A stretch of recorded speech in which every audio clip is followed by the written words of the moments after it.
മനുട്ടാ ഇവിടെ എന്റെ കൂടെ നിൽക്കുവാ. അങ്ങനെ നീ ഇപ്പൊ എന്റെ ചേട്ടൻ്റെ അടുത്ത് ഇരിക്കാറായിട്ടില്ല.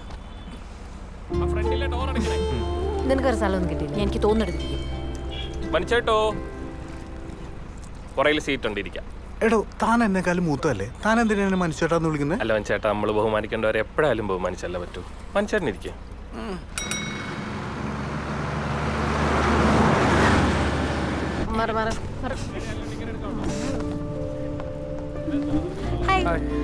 എന്താ അവിടെ എന്നെ നോക്കാൻ? അവള് വന്നില്ലേ? അവള് വന്ന് വെറുതെ പ്രശ്നം ഉണ്ടാക്കണമെന്ന് വിചാരിച്ചു.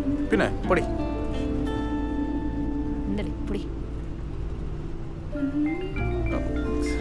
ആരാ?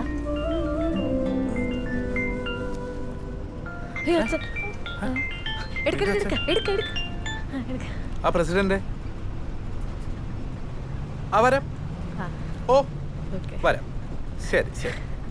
എന്താ പറഞ്ഞേ? നിന്റെ അച്ഛനിപ്പോ ഞാനില്ലാതെ പറ്റില്ല. നീ നാളെ കരയോഗത്തിന് വേണ്ടി ഒരു വീട്ടിൽ പോകാൻ പറഞ്ഞാ. എന്ത് ചെയ്തിട്ടാണ് വേണ്ടില്ല, അച്ഛനെ ഇംപ്രസ് ചെയ്താൽ മതി. ഒരു ഇമേജ് ഉണ്ടാക്കി എടുക്കാം, അത്രേ ഉള്ളൂ. അത് ഉണ്ടാക്കി എടുത്തിരിക്കും.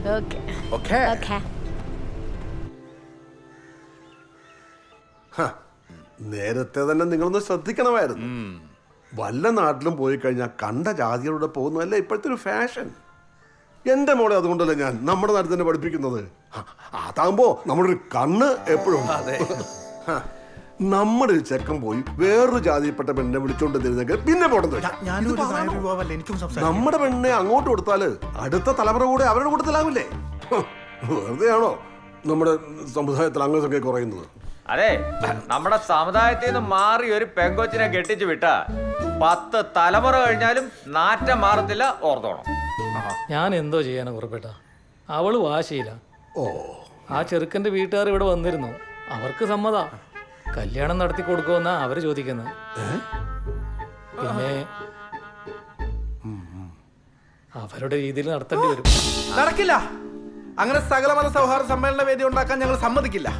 ഒന്നെങ്കിൽ അവരുടെ വഴി, അല്ലെങ്കിൽ നമ്മുടെ വഴി. ഇനിയും ചേട്ടൻ നടത്തി കൊടുക്കാനാണ് ഭാവമെങ്കിൽ അതിനോട് കരയോഗം സഹകരിക്കുന്നതല്ല. അല്ലേ പ്രസിഡന്റ്? സെക്രട്ടറി പറഞ്ഞ പോലെ ഞങ്ങൾ സഹകരിക്കുന്ന പ്രശ്നമേ ഇല്ല. മനു, എൻ്റെ മൂത്ത കൊച്ചിൻ്റെ കല്യാണം കരയോഗവും കുടുംബ മഹാത്മ്യവും ഒക്കെ നോക്കി നിങ്ങൾ തന്നെ ഉറപ്പിച്ച് നടത്തിയതല്ലേ? എന്നിട്ട് എന്തായി? അവസാനം ആ കുലപുരുഷൻ എൻ്റെ കൊച്ചിന് ഇട്ടേച്ചു പോയി. ഡിവോഴ്സ് ആയാലെന്താ? നഷ്ടപരിഹാരം നമ്മൾ മേടിച്ചു കൊടുത്തില്ലയോ?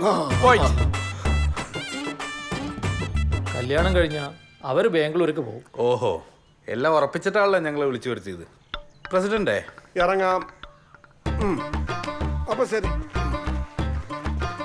അയ്യോ, എല്ലാരും നിന്നെ. നിങ്ങൾ എന്തായാലും എന്റെ കല്യാണത്തിന് വരത്തില്ലല്ലോ. ഇതാ സ്വീറ്റ്സ് എടുത്തേ. അമ്പാടിയിട്ടാ sweets. Thank you, congrats. Thank you. അയ്യോ, നമുക്കെന്നാ തവളപ്പറമ്പിലെ മകളുടെ പ്രശ്നം കുത്തുറപ്പാക്കിയാലോ? എന്റെ കാജു ബർഫിന്ന് പിടിച്ചു. കാജു ബർഫിലേക്ക് വണ്ടി എടുക്ക്.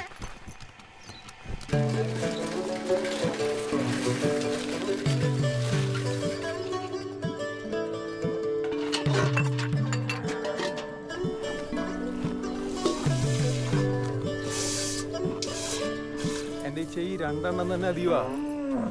ആ പോയില്ലേ? ഓട്ടം കണ്ടപ്പോ ഞാൻ വിചാരിച്ചു ഉഷാമ്മയ്ക്ക് ഒരു ചെറിയ സഹായം ചെയ്തു കൊടുത്തിട്ട് പോകാന്ന് വിചാരിച്ചു.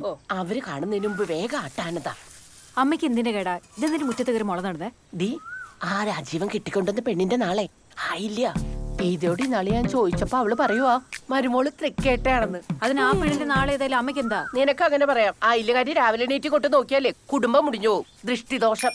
ആനന്ദ, ആ മുഴുത്ത കമ്പ് തന്നെ നോക്കിയെടുത്ത് വെക്കേ.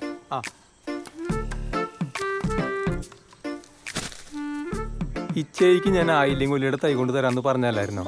എടാ, അതൊന്നും ഇപ്പൊ പഴയ പോലെ എഫക്റ്റ് അല്ല. മുളയാ നല്ലത്.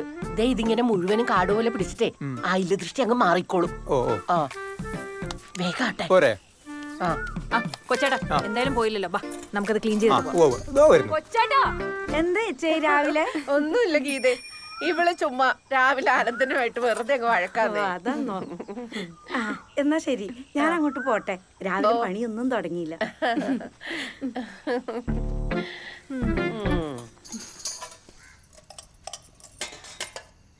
ഇന്നെന്താ ഇത്ര വൈകി? ഒന്നും പറയണ്ട ഇച്ചേ. വരുന്ന വഴി ആ മിലിറ്ററിക്കാരന്റെ വീട്ടിലോട്ടൊന്ന് കേറി. അവിടുത്തെ പെണ്ണുമ്പിള്ളക്കാണ് മീൻ വേണോ താനും കാശൊട്ട് തരാനും വയ്യ. ഏതാ കുരീക്കല വീട്ടിലോ? ആ അത് തന്നെ ആ ലീസി. അമ്മ ചായ. പിശുക്കാന്നേ. അല്ലേലും മനുഷ്യന് രാവിലെ ഇത്തിരി വെള്ളം കിട്ടണേ ഇവിടെ വരണം. തറവാട്ടുകാരായാലും അങ്ങനെ. കല്ലുവേലി തറവാട്ടുകാരെന്ന് പറഞ്ഞ ആരായിരുന്നു ഒരു കാലത്ത്? കുടിക്ക്.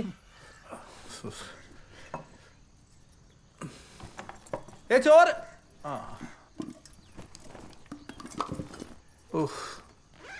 ചക്കവാരം കഴിഞ്ഞിപ്പോ ചീരവാരാണോ? തമാശകളോ വന്നേ ലേറ്റ് ആയി. ഇച്ചേയി അപ്പുറത്തെ വീട്ടിലെ ഗീതയുടെ പുതിയ മരുമോൾ എങ്ങനെ ഉണ്ട്? ഓ, അതാ തള്ളയുടെ കൂടെ വന്ന് മതിലിന്റെ അപ്പുറത്ത് നിന്ന് ഇവിടെ എന്തോ ഉണ്ടെന്ന് നോക്കിയിരിക്കും. ആ നമ്മുടെ അമ്പലത്തിന്റെ വടക്കേപ്പറമ്പിലെ നാരായണേട്ടനില്ലേ? ഏത് പട്ടരുടെ അവിടുത്തെയോ? ആ നാരായണേട്ടന്റെ മോനെ കഴിഞ്ഞ ആഴ്ച കുമ്പനാട്ടെങ്ങാണ്ടുള്ള ഒരു ക്രിസ്ത്യാനി പെണ്ണിനെ വിളിച്ചോണ്ട് വന്നേക്കുന്നേ. ലവ് ജിഹാദ്. അവന് ഹിന്ദു, ആ കൊച്ചു ക്രിസ്ത്യാനിയും അല്ലേ? പിന്നെ എങ്ങനെ ലവ് ജിഹാദ വന്നേ? അതൊന്നും എനിക്കറിയാൻ മേല. എന്നതായാലും ലവ് ജിഹാദ അത് ഉറപ്പാ. അതിരിക്കട്ടെ ചേച്ചി, നമ്മുടെ മീരമോക്ക് കല്യാണാലോചനയൊന്നും ആയില്ലേ? ഓ, അവള് പഠിക്കല്ലേ? പഠിക്കട്ടെ. പെണ്ണുങ്ങളൊക്കെ സ്വന്തം കാലം നിക്കണം, എന്നെ പോലെ. അല്ലടാ, ഞാൻ എന്തിനാ വരുന്നത്? ഒരു പ്രായപൂർത്തിയായ പെൺകൊച്ചുള്ള വീട്ടിലേക്ക് പോകുമ്പോൾ ഞങ്ങൾ എങ്ങനെ ചിറ്റമ്മ പോവാ?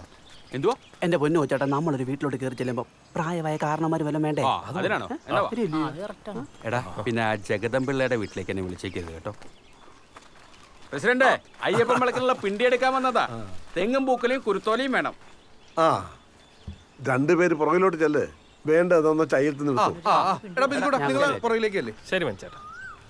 ഈടാ, നിന്നോട് എത്ര പ്രാവശ്യം ചേട്ടാന്ന് വിളിക്കുന്നു? മകരായിട്ട് എന്താ ചൂടല്ലേ കുറുപ്പേട്ട? അതെ അതെ. കൊച്ചേട്ടാ അത് പറഞ്ഞപ്പോഴാ മനു, അവിടെ കുറച്ച് വിറക് കിടപ്പുണ്ട്, അതുകൂടെ കൊടുക്കൂ. കഞ്ഞിക്കൊള്ള ജഗദമ്പിള്ള വിളിച്ച് പറഞ്ഞായിരുന്നു. കഞ്ഞിക്കോ? പിണ്ടി കെട്ടാൻ പോയാൽ മതിയായിരുന്നു.